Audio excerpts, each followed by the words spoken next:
Masih pembahasan yang di epistemologi, ontologi, dan unit analisisnya ya? Oke. Baik, sebelum saya mulai, saya pastikan suara saya sudah terdengar dengan baik. Sudah ya, baik. Kalau begitu, kita mulai. Di pertemuan terdahulu, kita sudah membahas, kalau tidak salah, kita membahas tentang ontologi, epistemologi, dan unit analisis dari konstruktivis ya. Nah, sebelum saya melanjutkan, apakah bagian ini sudah saya jelaskan sebelumnya? Belum, Miss, belum.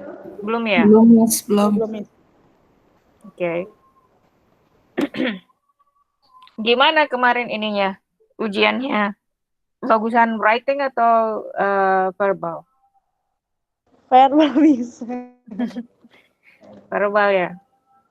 Iya, Miss. Tapi gitu waktunya lama. Ya mungkin nanti juga apa namanya? Ujian untuk UASnya kemungkinan besar verbal ya. Baik, kalau begitu kita mulai. Jadi sebelumnya itu saya sudah menjelaskan ontologi, epistemologi, dan unit analisis dari konstruktivis. Sekarang kita membahas lebih dalam tentang apa sih yang dimaksud dengan konstruktivis. Saya yakin bahwa kalian sudah dijelaskan oleh dosen kalian tentang pengertian konstruktivis. Sudah ya? Saya yakin dosen kalian di mata kuliah apalagi pengantar hubungan internasional pasti sudah mengajarkan tentang pengertian konstruktivis. Siapa dosen hubungan internasionalnya? Pengantar teori hubungan internasional. Pak Andika, Miss. Salsa udah diajarkan teori konstruktivis ya. Yang angkatan 2009 sudah diajarkan teori konstruktivis. Sudah, Miss. Nah, oke, kalau begitu apa yang Ramadan pahami tentang teori konstruktivis? Teori konstruktivis itu menjelaskan bahwa aktor-aktor baik itu aktor-aktor politik dalam tindakannya itu baik itu berkumpul atau sendiri berdasarkan ide atau gagasan-gagasan tertentu yang dipegangnya. Oke. Menurut siapa? Saya gabungin, Miss. Kalau menurut siapa saya belum. Oke. Ada yang lain? Ada yang lain yang bisa memberikan saya contoh? Mungkin Sonya? Darman? Setahu saya, kalau misalkan teori konstruktivis itu berangkat dari ide seorang aktor, Miss. Ide dari seorang aktor. Oke. Iya. Good. Darman?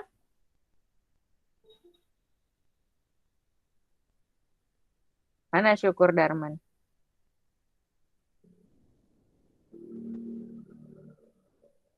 Sif? Nurmala?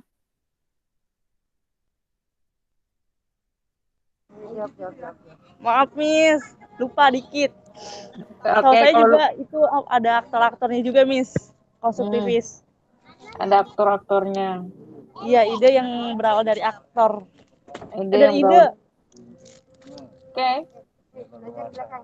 Ivana? Gina? Ya, Miss. Halo. Ya, menurut Gina apa yang sudah Gina pelajari tentang konstruktivis? Kalau yang sudah saya pelajari tentang konstruktivis itu, dia lahir dari kritik atas teori realisme dan liberalisme. Jadi negara itu berperilaku atas dasar ide atau gagasan. Nah, ini tuh sifatnya intangible. Terus liberalisme dan realisme ini dia memandang kalau misalkan tindakan negara itu dipengaruhi sama posisi negara dalam struktur internasional, struktur Jadi apa ya? Yang saya pahami di catatan semester 1 ini sih, Miss, itu dibentuk sama faktor materi. Jadi konstruktivisme itu selain dibentuk dari faktor materi yang merujuk pada liberalisme dan realisme itu, dia juga dibentuk sama faktor persepsi itu yang makanya tadi katanya kan atas dasar ide atau gagasan gitu. Jadi posisi sosial negara tuh di sistem internasional itu kayak apa ya? Kayak menjelaskan posisi suatu negara, ini posisi penting di struktur internasional itu. Gitu sih, Miss, kalau di catatan saya sebenarnya di sini. Itu belajar di kelas apa? Kelasnya Pak Andika. Kelasnya Pak Andika. Oke, yang lain? Kalau penjelasannya seperti itu, dapat teorinya dari mana? Kayaknya dari bukunya siapa ya? Nggak tahu, ada e-book gitu. Buku pengantarnya Pak Andika yang Robert Jackson and George Sorensen itu. Iya, George Sorensen ya? Yeah. Oh, Sorensen. Oke. Iya, George Sorensen. Itu. Ada lagi yang lain? Kalau begitu, saya hanya akan menyempurnakan apa yang sudah dijelaskan oleh Pak Andika ya. Selain tentang itu, apalagi yang dijelaskan kepada kalian tentang konstruktivisme?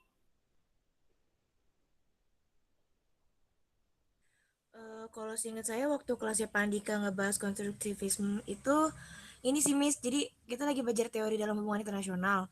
Terus dipelajarin liberalisme, realisme. Abis itu konstruktivisme. Jadi konstruktivismenya cuma sampai situ doang, Miss. Ya, jadi kayak hadir sebagai apa tadi yang Gina bilang? Kritik. Iya, sebagai kritik dari teori liberalisme sama realisme doang, sampai situ doang, Miss. Oke, fair enough. Yang lain? Ada lagi tambahan? Kalau tidak, kita baiklah ya.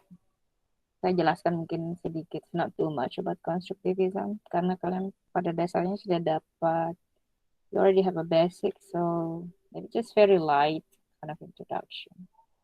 Oke, jadi konstruktivis itu, kalau kita lihat, ini semua penjelasan saya ini Anda bisa baca di bukunya Andre Bloom ya.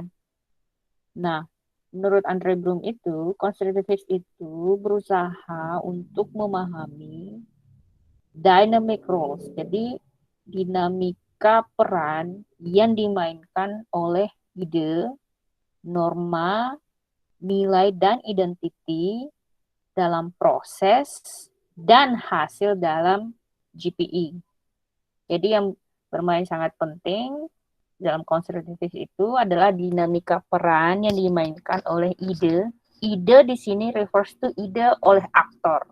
Nah, kalau kita berbicara tentang GPE, ingat kita tidak hanya berbicara tentang negara, ya, karena aktor dalam GPE itu banyak, tidak hanya negara saja, tapi menyangkut state actor dan non-state actors. Jadi non-state actors ini aktorsnya banyak. Kalau kita berbicara tentang hubungan internasional itu didominasi oleh perspektif realis. Dalam perspektif realis, aktor utama dalam hubungan internasional itu adalah negara. Nah, kalau saya bertanya nanti di ujian, apa yang membedakan pendekatan konstruktivis dalam hubungan internasional dan pendekatan konstruktivis dalam GPE, itu Anda bisa menjawabnya refers to kembali kepada ide, norma, nilai, dan identiti yang bermain dalam proses. Proses ini refers to proses yang dilakukan oleh aktor. Jadi kalau saya bertanya ide, norma, value, dan identity itu kembali kepada siapa? Kepada aktor. Kemudian saya bertanya lagi, siapa aktor-aktor tersebut? Maka Anda tidak hanya menjawab negara sebagai aktor sendiri atau solely actor, tapi banyak aktor yang bermain di situ. Nah, itu perbedaannya ya. Kemudian, konstruktivis itu fokus pada dua ide utama. Pertama, who an actor thinks he or she is within a particular context their identity. Jadi, fokusnya itu kembali kepada siapa aktor tersebut. Siapa aktornya? Aktor itu ingat kembali kalau kita berbicara GPI tidak hanya negara tapi non-state actors, bahkan dalam perspektif GPI individu itu bisa dia dikategorikan sebagai aktor. Karena kalau kita lihat di dunia ini itu ada individu-individu yang memang secara person itu memiliki peran dan pengaruh yang cukup luar biasa. Seperti misalnya let's say Mark Zuckerberg, dia punya sistem, atau kita lihat misalnya pemilik perusahaan-perusahaan besar, dia sebagai individu itu punya peran yang sangat besar, maka dia dikategorikan dalam aktor, pemainnya atau tokoh ya. Jadi siapa aktor tersebut, apa yang dipikirkan oleh aktor tersebut, itu yang menjadi fokus utama dalam perspektif konstruktivis. Kemudian, ya, jadi kalau kita ingin melihat fokusnya itu siapa dia, apa yang dia pikirkan, itu pertama. Kedua, what he or she seeks to gain through the performance of their social roles, their interest. Jadi ketika orang tersebut dengan idenya, siapa dia dengan idenya tersebut, apa yang ingin dia capai begitu. Apa yang berusaha aktor tersebut capai. Jadi kalau pertama kita fokus kepada siapa aktor dan apa pemikiran aktor tersebut, di fokus kedua adalah apa yang ingin dicapai oleh aktor tersebut. Seperti contohnya kalau kita lihat dalam perspektif konstruktivis aktornya ya adalah let's say NGO yang bergerak dalam green apa lagi namanya? Lupa saya. Ada yang ingat nggak? Greenpeace, Miss. Greenpeace. Jadi Greenpeace itu kalau kita melihat dari perspektif konstruktivis, kenapa Greenpeace itu berdiri coba? Dia termasuk kalau kita berbicara dalam GPI, dia masuk non-state actors. Tapi dia aktor dan berpengaruh. Kenapa dia, kalau kita ingin melihat atau menganalisa perspektif Greenpeace, kita harus melihat siapa dia, apa pikiran, apa objektif dari Greenpeace tersebut, kemudian dari seluruh kegiatan yang dia lakukan, apa yang ingin dia capai. Nah, pencapaiannya itu tergantung dari orang yang melihatnya. Bisa saja Anda sebagai orang yang, nanti ini kalau Anda pakai di esai Anda ya, itu kan Anda harus menganalisa dengan teori. Bisa saja suatu tujuan actors itu tidak selalu sesuai dengan objektivitas dari orang yang melihat. Seperti saya ya, misalnya ya, saya melihat Anda kuliah. Objektif saya ketika Anda melihat Anda kuliah mata kuliah ini, itu mungkin saja berbeda. Misalnya, mungkin agak complicated ya. Anda kuliah di kelas ini, objektif Anda apa? Ada mahasiswa yang betul-betul ingin mendapatkan ilmu, ada mahasiswa yang sekedar lulus, kemudian ada mahasiswa yang yang penting not too good, not too bad. Ada tipikalnya seperti itu. Nah, kalau kita kembalikan dalam aktor internasional, itu pun modelnya seperti itu. Jadi, saya yang melihat Anda itu datang ke kelas saya berpikir bahwa Anda datang untuk belajar, belum tentu itu objektifnya. Itu sama dengan kalau saya melihat Greenpeace itu mungkin dia objektifnya ingin misalnya melestarikan lingkungan, but bisa saja kemungkinan objektifnya berbeda. Itu sebabnya ada kajian tentang NGO, bahwa NGO itu berdiri bukan karena motivasi mereka sebagai aktor ingin melakukan kebaikan, tapi karena mereka ingin profit. Contoh misalnya NGO itu kenapa banyak NGO yang sangat criticize kebijakan pemerintah, karena mereka mendapatkan fund dari luar negeri. Kalau mereka tidak criticize pemerintah, mereka kan tidak akan dapat fund-nya. Nah, itu yang harus Anda lihat dari perspektif konstruktivis itu kalau Anda mau memakai kacamata konstruktivis ya. Kemudian penjelasan lebih lanjut, by shaping actors, identities, and their interests, economic ideas can influence how actors view the world. Jadi kalau dalam perspektif ekonomi, actors identity itu, ya actors identity dari aktor itu, dan ketertarikan mereka atau ketertarikan interest itu adalah kepentingan mereka, ketertarikan mereka terhadap kepentingan mereka dalam ekonomi, perspektif ekonomi ya. Misalnya nih ya, saya jelaskan. negara itu memiliki perspektif ekonomi yang pasti tidak sama 100%. Contoh misalnya, kalau kita lihat dari segi perdagangan kita sedikit liberal. Amerika, meskipun mereka dengan perspektif liberalismenya, sebenarnya mereka juga mengaplikasikan atau mengimplementasikan trade protection. Jadi mereka juga memproteksi perdagangan mereka. Kenapa? Karena memang mereka memakai lebih ke perspektif realis dalam hubungan internasional. Karena mereka harus tetap menjaga keran perdagangan itu kan. Kalau tidak, akan ada beberapa sektor dari negara mereka itu yang bisa saja kalah bersaing. Nah, salah satu contohnya mungkin adalah di sektor pertanian. Di sektor pertanian itu disubsidi besar-besaran oleh pemerintah Amerika Serikat karena mereka menganggap bahwa pertanian itu adalah salah satu kunci pembangunan ekonomi. Tapi ada sektor yang mereka buka sehingga betul-betul menjadi kacau balau itu seperti misalnya sektor pertambangan. Karena hasil tambang dari Cina banyak yang masuk ke Amerika Serikat. Jadi proses mining di sana itu atau bisnis mining di sana itu menjadi tidak kompetitif karena cost of labor-nya tinggi atau biaya buruh yang mereka harus keluarkan itu tinggi. Jadi kalau kita lihat konstruktivis itu by shaping actors identity dari aktor itu dan interest mereka, ya, kepentingan mereka yang berhubungan dengan ide ekonomi mereka. Jadi setiap aktor itu kan punya perspektif ide ekonomi ya.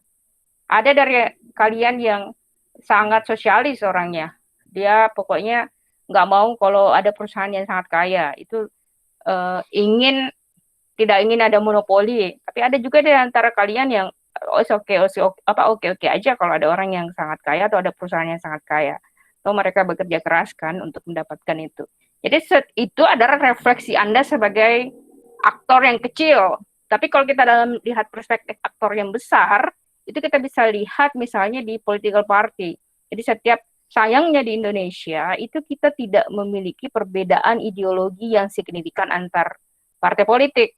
Golkar, PDIP, dan partai yang lainnya itu merely sama ya. Jadi konsepnya itu adalah ekonomi kerakyatan, nasionalis ekonomi, which is for me sedikit bertentangan dengan tujuan kita. Jadi gini, liberal ekonomi itu bertentangan dengan nasionalis ekonomi. Karena nasionalis ekonomi itu sebenarnya kuncinya adalah kemandirian ekonomi. Jadi kalau Anda mandiri, which is mean you have to provide everything by yourself. Itu kan Anda harus memproduksi sendiri. Nah, kalau dia perspektifnya liberal ekonomi, itu kecukupan, kemandirian ekonomi itu tidak berarti kita harus memproduksi, tapi kita bisa membeli. Nah, perbedaan di situ yang mungkin nanti kalau ada yang menulis esai itu bisa menggunakan pendekatan teori tersebut. Jadi again, by shaping actors' identity and their interest economic ideas, bisa mempengaruhi bagaimana aktor tersebut melihat atau memandang dunia. Jadi misalnya aktor partai politik A, let's say misalnya Golkar, dengan pandangan ekonominya misalnya nasionalis ekonomi, dengan pandangan ekonomi tersebut ya, dia kemudian menganalisa kondisi perekonomian dunia. Nah, apa yang terjadi? Yang terjadi adalah kalau ketua partai tersebut, let's say menjadi presiden, maka dia akan membuat kebijakan-kebijakan yang sesuai dengan ide yang dia percayai. Sebagai contoh yang sangat signifikan itu adalah Donald Trump. Kenapa Donald Trump dia sangat embrace nationalistic economy? Padahal kalau terlihat core value-nya Amerika itu adalah liberal, dia sangat liberal. Bahkan kalau kita lihat sangat yang lebih tinggi lagi, beberapa kota seperti New York itu kan dia embrace libertarian perspektif. Dia udah sangat free, absolutely free gitu kan. Tapi ketika Donald Trump terpilih, dia aktor itu dia punya ide, dia punya identity, dia itu akan shaping kebijakan politik dia ketika dia sudah menjadi penguasa. Nah, apa yang dia lakukan adalah dengan peran dagang, misalnya dia memproteksi jalur-jalur bisnis perdagangan, khususnya mungkin even though mungkin dengan jaringan bisnis yang dimiliki oleh keluarganya, tapi itu kalau kita lihat sudah sangat menjadi bukti bahwa idenya dia, value-nya dia, identitinya dia, dan norma yang dia pahami itu mempengaruhi pola kebijakan yang diambil. Jadi, again, by shaping actors' identities and their interest economic ideas can influence how actors view the world, what values they consider are important. Jadi, ketika dia membuat kebijakan, kebijakannya itu dipengaruhi oleh nilai yang dia pahami. Seperti contoh misalnya, kalau ada presiden yang mengutuk misalnya hukuman mati, itu berarti dia embracing value bahwa setiap manusia itu memiliki hak hidup dan tidak ada satu manusia pun yang berhak mengambil hak hidup manusia tersebut.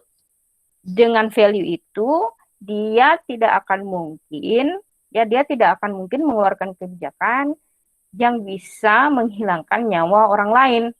Dalam artian, kalau kita dilihat dalam perspektif hukum, negara tersebut tidak akan ada hukuman mati. Jadi, kembali lagi, kalau kita aplikasikan di negara kita, kenapa kita ada hukuman mati di Indonesia? Karena, again, itu seharusnya Anda berpikir kritis ya. Atau kalau ada yang berpikir kritis, mungkin Anda bisa bertanya seperti ini.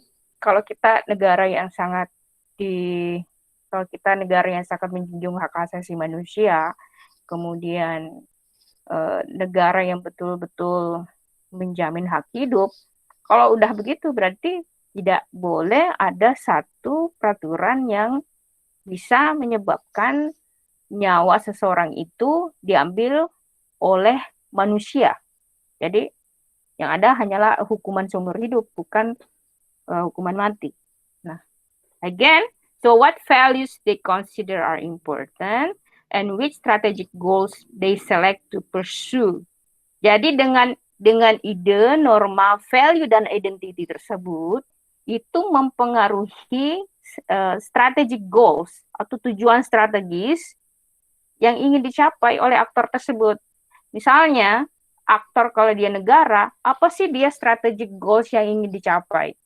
Again, kalau kita kembali kepada negara itu tidak hanya digambarkan oleh presiden saja, tapi seluruh aktor yang bermain dalam negara tersebut, masyarakat tersebut, pemerintahannya, politisinya, itu membentuk struktur dari aktor. Kalau kita lihat aktor non-state, misalnya, let's say Greenpeace itu, apa sih dengan value yang dia punya, ide yang dia punya, norma yang dia pahami, kemudian identity dia itu mempengaruhi strategic goal ya, atau tujuan strategis yang ingin mereka capai. Misalnya, kelestarian lingkungan. Setelah mencapai goal tersebut, kira-kira mereka dapat apa? Isi satisfying atau membahagiakan mereka dari segi kepuasan batin bahwa ide saya yang saya pahami seperti ini sudah tercapai. Nah, itu sebagai pengantar pertama. Sekarang yang kedua, kita lihat dari core theoretical position-nya. Jadi, kalau kita lihat secara teori itu ada 3 sudut atau 3 perbedaan pola fikir dan pola pandang. Kalau kita bahasakan secara bahasa akademik itu paradigma. Nah, ini menurut Christiansen, Jorgensen, dan Wiener. Nah, sekarang itu ada 3. Pertama itu disebut dengan rationalism. Rationalism itu adalah tindakan actors yang dipengaruhi oleh rasionalitas aktor tersebut. Rasionalitas aktor tersebut sangat dipengaruhi oleh nilai yang material. Jadi dia sifatnya material. Nah, kalau kita lihat secara teori, rasionalisme itu ada 2 theoretical perspektif yang sangat bermain atau yang bermain sangat besar di perspektif perspektif rasionalisme, yaitu realism dan liberalism. Jadi rasionalisme ini, kalau kita lihat sudut pandangnya, itu melihat bahwa aktor itu akan selalu mengambil kebijakan atau keputusan yang menguntungkan dirinya. Atau dalam bahasa akademiknya itu kita kenal dengan selfishly optimizing behavior.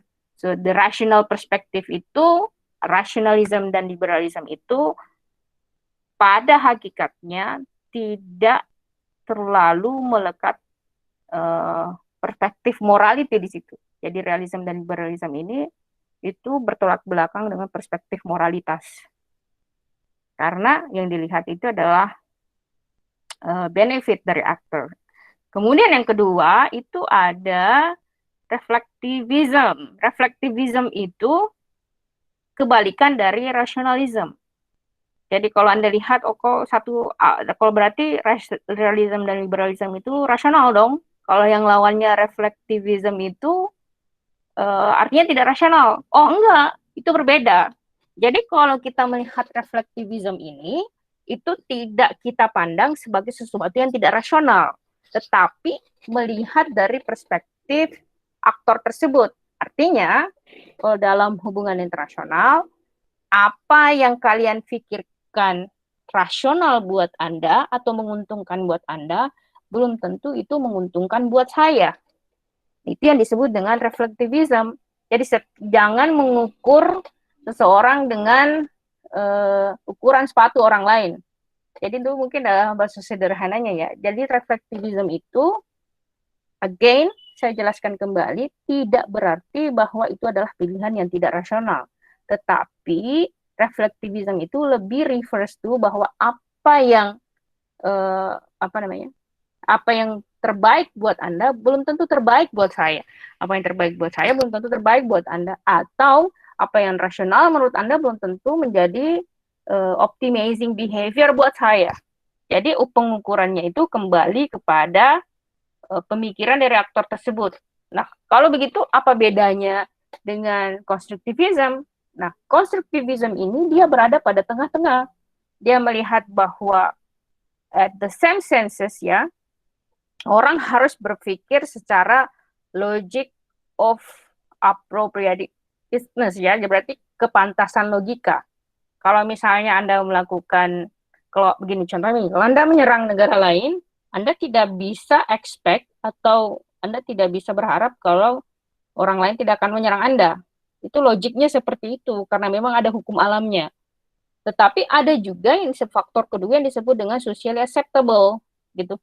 Kalau misalnya Anda menyerang saya, secara socially acceptable, saya bisa menyerang Anda. Kalau dalam hubungan internasional seperti itu.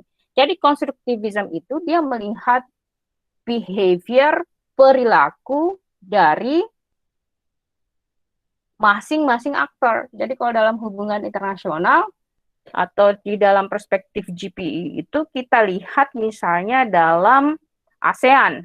Jadi ASEAN itu, kenapa ASEAN itu menjadi struktur organisasi yang sangat dinamis dan jarang sekali terjadi percekcokan, karena dia memakai perspektif konstruktivism.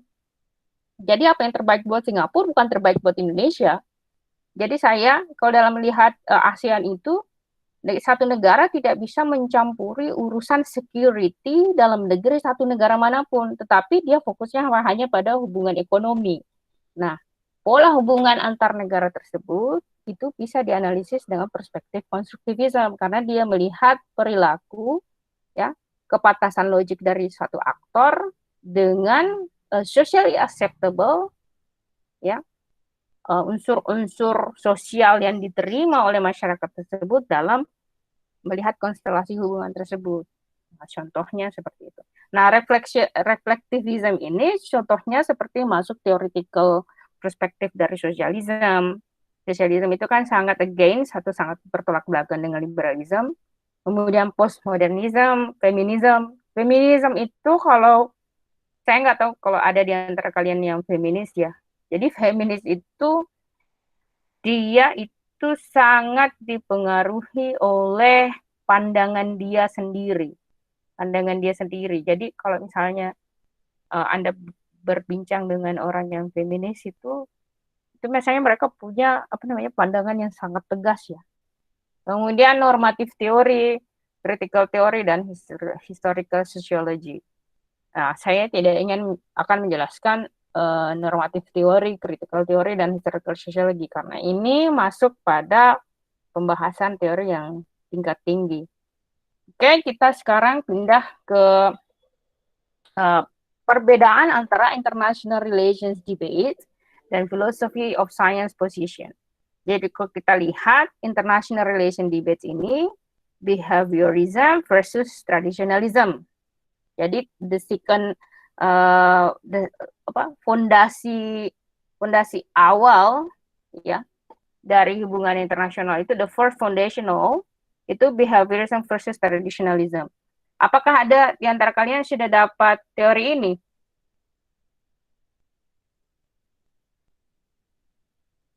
Atau belum? Ada yang bisa jawabnya? Belum, Miss. Belum ya? Belum. Pernah dapat behaviorism atau traditionalism?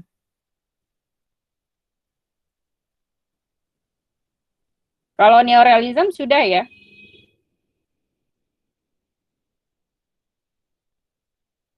Jadi kalau kita lihat international relation debate, jadi perdebatan dalam hubungan internasional itu sebenarnya hanya ada 3. Pertama itu adalah pendekatan behaviorism versus traditionalism. Kemudian yang kedua, neorealism versus neoliberalism. Kemudian yang ketiga adalah reflectivism versus rationalism.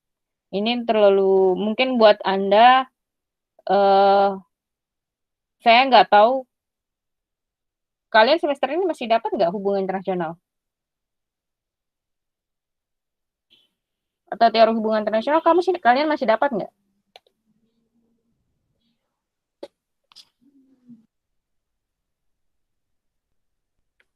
Febrina masih dapat, sudah dapat itu advance teori hubungan internasional.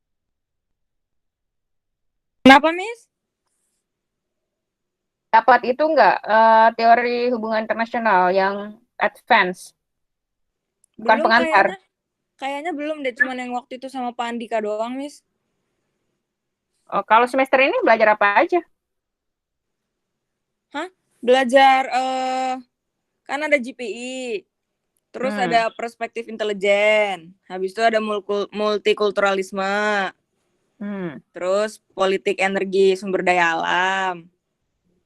Terus Islam dan dinamika politik. Resolusi konflik. Ekonomi politik media sama bahasa Indonesia. Kalau yang semester yang 2019 apa yang dipelajari semester ini?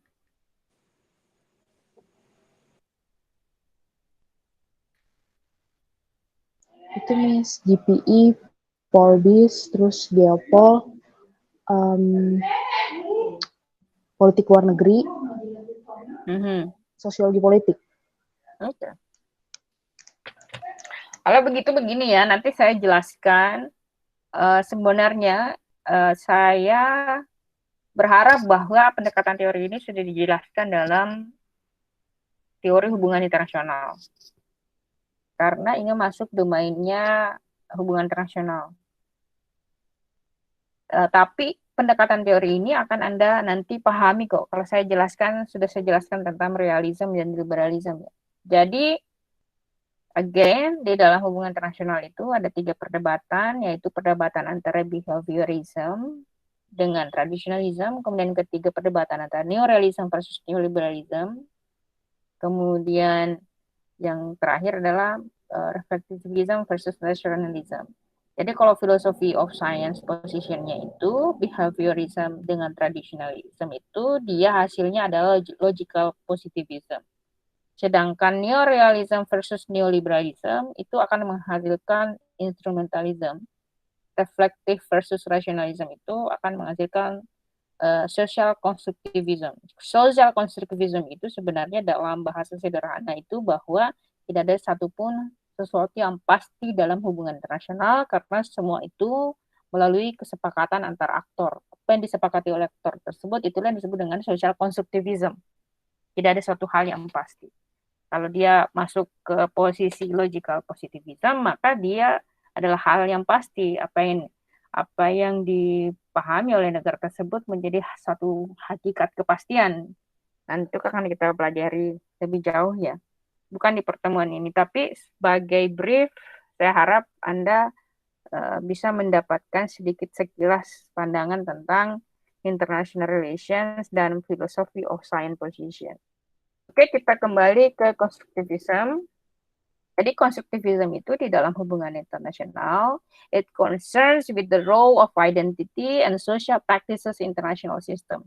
Jadi dalam sistem hubungan internasional, pola hubungan antar negara, itu sangat berhubungan dengan the role of identity atau peran dari identitas dan social practices dari aktor tersebut.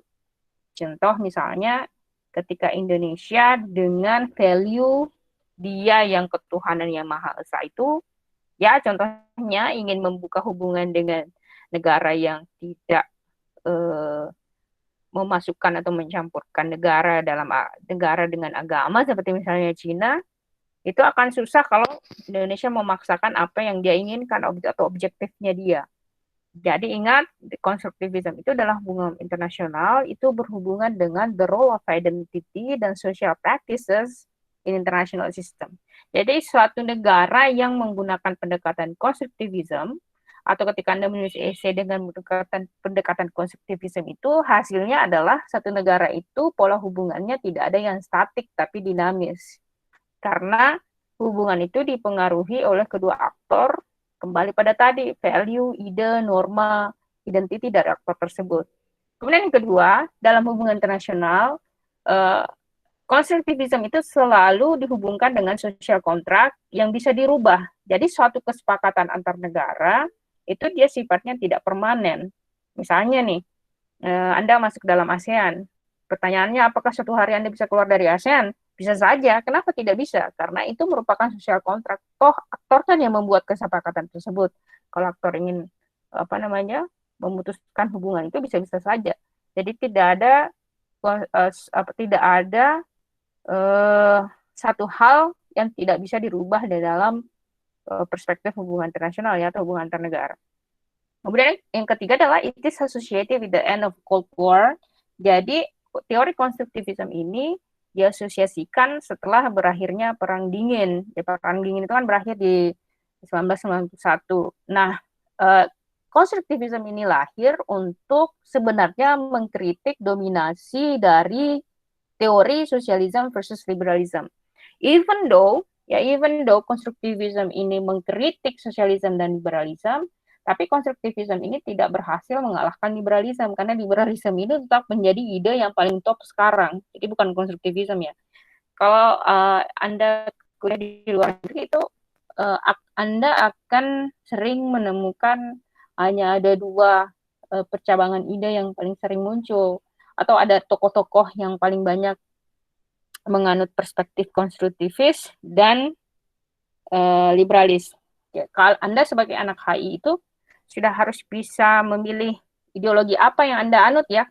Misalnya kalau saya bertanya, Febrina itu lebih percaya teori apa gitu? Atau Febrina apakah liberalis, sosialis, konstruktivis, atau apa? Itu harus sudah bisa dijawab. By the way, Febrina, apa yang Anda pahami Febrina? Febrina ini liberalis, konstruktivis, feminis, atau apa, Feb? Saya, Miss. Sebenarnya masih bingung, Miss. Masih bingung sampai sekarang, udah semester berapa masih bingung? Saya semester 5 dan masih bingung, Miss. Alright, it's fair enough. Kalau Widya apa? Feminis, konstruktivis, liberalis? Saya realis, Miss. Oh, Widya. Saya agak condong Widya realis realis ya. Fair enough.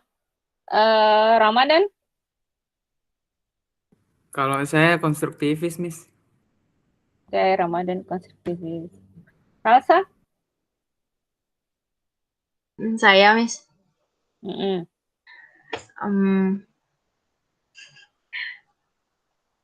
Lebih ke anarkis. Wes, luar biasa. Oke, Kalau anarki berarti salsa ke itu ya. Kalau nggak konstruktivis, realis ya. Normal apa? Iya, Miss. Normal apa? Liberalis, Liberalis, Miss, konstruktivis. malah. Oh, siapa yang sosialis di sini? Sosialis Marxis? Nggak ada ya? Siapa? Berarti paling banyak mungkin liberalis, konstruktivis sama apa ya?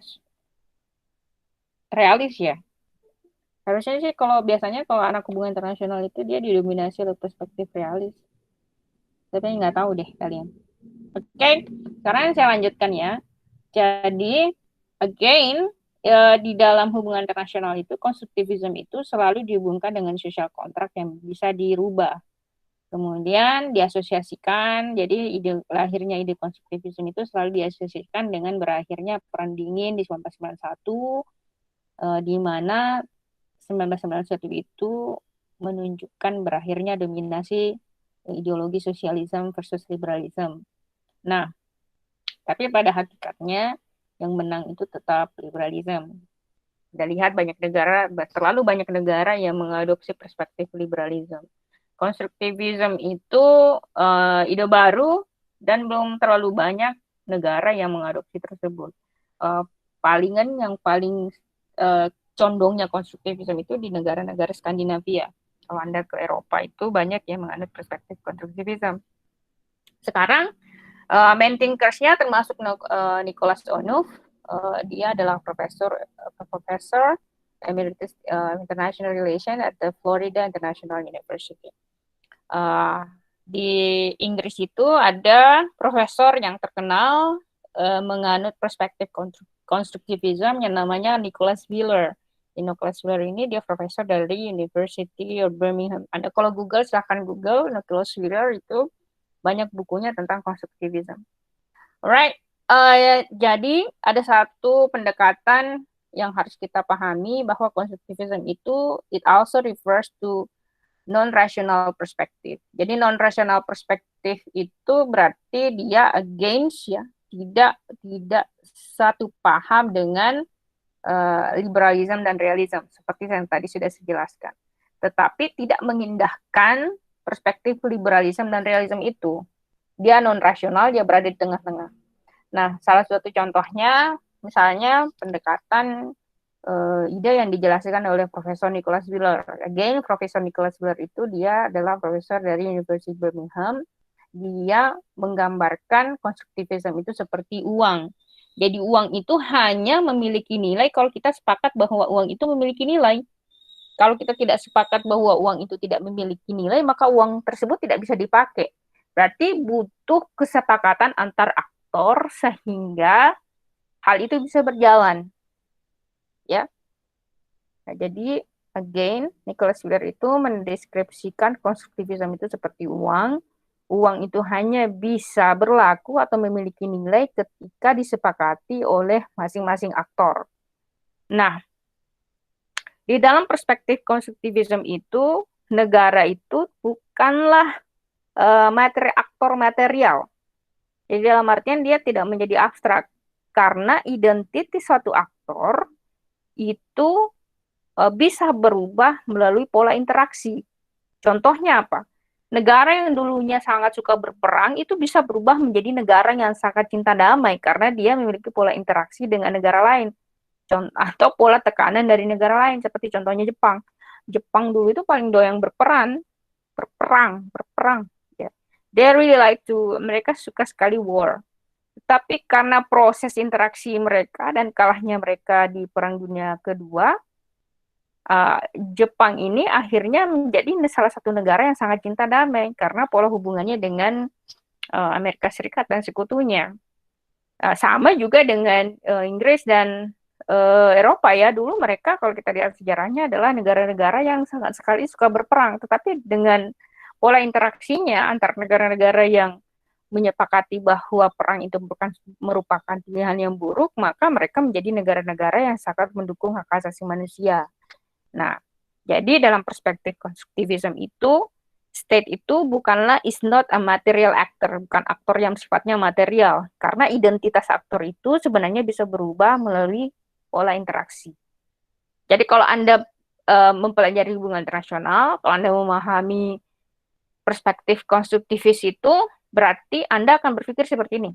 Tidak ada satupun di dunia ini yang tidak bisa dirubah, atau tidak ada satupun di dunia ini yang sifatnya pasti, karena sahabat bisa jadi musuh, musuh bisa jadi sahabat. Itu mirip tuh perspektif cara berpikir politisi. Nah, kemudian it will always lead to cooperation, enemy can be friends. Jadi dalam perspektif konstruktivisme itu, yang ingin dicapai objektifnya itu adalah kesepakatan antar aktor. Karena tidak ada musuh yang abadi. Tidak ada juga teman yang abadi. Jadi segala sesuatu itu dia bisa berubah sesuai dengan objektif dari aktor tersebut. Kemudian, state is not a rationalist egoist. Jadi kalau dalam perspektif konstruktivisme ini, negara itu bukan aktor yang rasionalis egois. Dia bukan aktor yang rasional sekaligus egois. Kenapa? Karena di dalam satu negara itu tidak terdiri dari satu identiti aktor saja, tapi terdiri dari identitas, value, ide dari banyak aktor yang terkumpul menjadi satu aktor. Contohnya mungkin kalau sedikit complicated, kita sebagai negara Indonesia itu kita punya pulau yang banyak, etnis yang banyak, bahasa daerah yang bermacam-macam, setiap suku budaya mereka punya perspektif berbeda. Jadi dengan perspektif itu kemudian negara tersebut tidak bisa dia menjadi posisinya rasionalis egois, karena dia harus bisa bekerja sama dengan aktor-aktor yang berada dalam negara tersebut kalau ingin tujuannya itu tercapai. Jadi again, state is not a rationalist egois. State itu sifatnya are willing to cooperate when you meet similar value. Jadi ketika negara tersebut atau aktor-aktor dalam negara tersebut memiliki kesepahaman nilai, maka mereka akan cenderung bekerja sama. Ya, Anda bisa lihat dalam Pancasila misalnya, ketuhanan yang Maha Esa. Kenapa negara kita berdiri? Karena kita share atau memiliki kesepahaman ide bahwa Tuhan itu hanya satu. Maka terlihat dalam konstitusi kita tuh, fondasi konstitusi kita, bahwa ketuhanan yang Maha Esa. Itu udah sangat jelas. Nah, satu negara atau satu aktor, even though dia aktor dengan non-state aktor, itu bisa bekerja sama sepanjang aktor tersebut memiliki kesepahaman ide. Misalnya Indonesia bisa bekerja sama dengan organisasi internasional, let's say World Bank. Kenapa? Karena ada value antara aktor tersebut yang memiliki kesamaan, sehingga kedua aktor tersebut bisa bekerja sama. Oke, ada pertanyaan sampai di sini?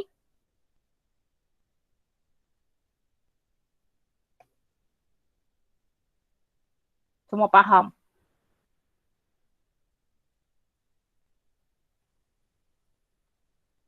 Grace ada pertanyaan? Ashifa, Nurmala, Natasha? Miss, maaf, bukan pertanyaan, tapi ada yang teman saya yang belum diterima, Miss, ininya, buat masuk Google Meet-nya. Nggak ada di saya. Oh, bentar ya, Miss. Yang lain? Lydia?